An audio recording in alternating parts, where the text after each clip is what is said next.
Every week in America, cargo vans sell for $500 or less, not wrecks, runners, with working engines, clean titles, and maintenance records sitting in the glove box. So why can you never find one? Why does every cheap van on Craigslist disappear while you are still typing your first message to the seller? Because the 5 places almost everyone searches are the 5 worst places in the country to look for a cheap van, and the 7 markets where these vans actually sit, sometimes for weeks with no bids at all, are markets you have probably never heard of. This video names all 12, with real prices and exactly how each one works. There are over 770,000 homeless Americans, and a growing share of them are not in shelters and not on sidewalks. They are living in vehicles, cars, pickup trucks, and most of all vans, because a cargo van is the closest thing to a small apartment that you can park almost anywhere, sleep in legally in most states, and drive away in at 3 in the morning if you have to. The problem is the price of entry. The average used cargo van on a dealer lot in 2026 costs somewhere around $11,000. That number does not work for somebody trying to climb out of a hole. The $500 van is real. It is just hiding in markets that never show up on the first page of a Google search. Before we get to those markets, you need to understand why the places you have already been looking keep failing you, and keep place number 3 in mind as we go. It is the only cheap van market in the country where a mechanic tells you for free exactly what is wrong with the vehicle before you buy it, and I have never once seen anyone teach it. First, the traps. Wrong spot number 1 is Craigslist. Craigslist is not a marketplace anymore. It is a race. Full-time car flippers run software that alerts them the second a cheap vehicle gets posted. A $1,000 van listed at breakfast has 80 messages by the time the coffee is cold and is gone within the hour. You are not competing against other buyers like you. By the time an ordinary person sees a cheap van on Craigslist, the only ones left are the ones the flippers already rejected. That spot wastes your time. This next one goes after your money. Wrong spot number 2 is Facebook Marketplace. Same race, bigger crowd, and this is where the scams live. Fake listings with stolen photos. Sellers who want a deposit before you can view the vehicle. Vans with washed titles trucked in from flood states. Every listing under $2,000 gets buried in messages within the hour, and the cheap end of Marketplace is where you go to lose $500, not to spend it. But a scammer can only get you once. This next spot is built to keep taking your money for years. Wrong spot number 3 is the buy here, pay here dealer lot. These are the small lots on the edge of town with the flags and the hand-painted prices on the windshields. They advertise low down payments, and that is exactly the trap. A van worth $800 gets sold for $4,000 on a payment plan at an interest rate that would embarrass a credit card company. Miss 2 payments and the van gets repossessed with a tracking device the lot bolted in before you ever drove it home. For a person trying to get into a vehicle cheap, these lots are the single most expensive option on this entire list. Wrong spot number 4 is eBay Motors and the big national listing sites. The problem here is not scams, it is exposure. Every listing on a national site is seen by the entire country at once, and prices get bid up to full market value almost every time. A tired old cargo van that would sell for $600 off a farmer's front lawn sells for $2,000 on eBay because 300 people looked at it. National attention kills local deals. You want vehicles that only a handful of people know exist. Wrong spot number 5 is the big salvage auctions, the ones with names like Copart and IAA that you see advertised online. Yes, vans sell there for a few $100s. What the ads do not mention is that these auctions usually require a dealer license or a paid broker to bid,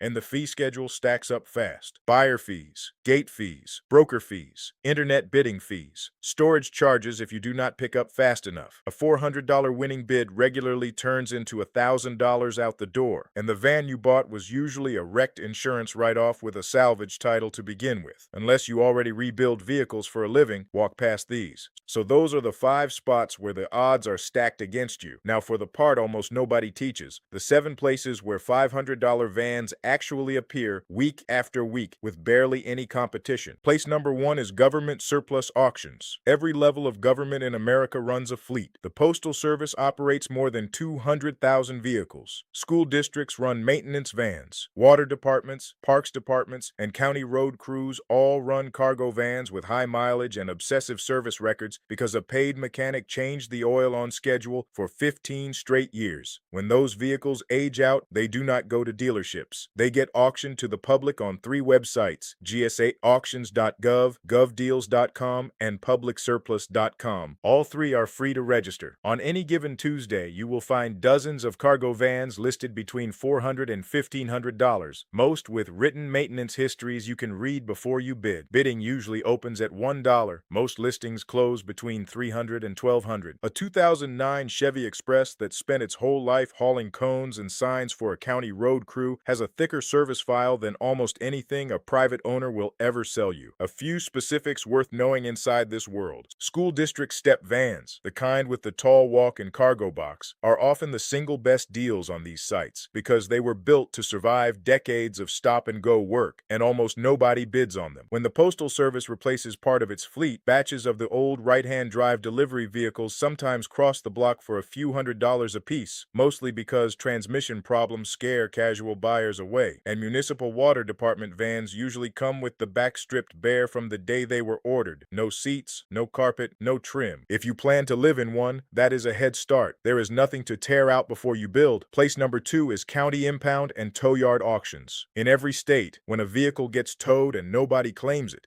the law forces the county or the tow company to sell it. In Texas, the deadline is 45 days. In California, it is 90. Most Midwestern states sit around 60. After that window, the vehicle goes to public auction, and what shows up is a strange mix. Crashed wrecks sit next to perfectly running vans whose owners got divorced, got deployed, took a job 3 states away, or simply stopped answering the phone. Bidding starts at the towing and storage fees, which means the floor is almost always under $500. A running cargo van at a county tow auction in 2026 usually hammers between $300 and $800. To find yours, search your county name, plus the words impound auction. The schedule is on the Sheriff's Department website or the auction company they contract with. One honest warning: impound vehicles sell absolutely as is, with no test drive and rarely even a turn of the key. Write down the vehicle identification number from the listing and run a free history preview before auction day. And the first time you go, bring somebody who knows engines. By your 3rd auction, you will be the somebody, and other people will be asking you to come along. Place number 3 is the one I told you to remember: the mechanic's lien sale. And even the full-time flippers ignore it. When somebody drops a vehicle at a repair shop and never comes back to pay the bill, the shop is legally allowed to sell that vehicle to recover what it is owed. This happens constantly. A van needs a $600 repair, the owner cannot afford it, the phone calls stop, and the van sits behind the shop for months. State law requires the shop to post a public notice before selling, and those notices run in the legal notices section of the local newspaper, the pages nobody reads. Here is what makes lien sales special. The shop does not want profit. That means the asking price is usually just the repair debt, often between $300 and $1,000, and the mechanic who worked on the vehicle is standing right there to tell you exactly what is wrong with it. That is the only cheap van market in America where you get an honest mechanical report for free. Call the transmission shops and general repair garages within an hour of you and ask one question: do you have any abandoned vehicles you are looking to move? Half of them will say yes. Place number 4 is estate sales and estate auctions. When somebody passes away in America, the family usually hires a company to liquidate everything, and that often includes a vehicle. The 2 websites to watch are estatesales.net and auctionzip.com. Both are free, and both list every estate event within driving distance for the next 6 weeks, photos included. What you find at estate sales is a specific kind of vehicle: a 2002 Dodge Ram van that an elderly electrician garaged every single night and serviced on schedule for 20 years. A conversion van a retired couple drove to see the grandkids twice a year. Low miles,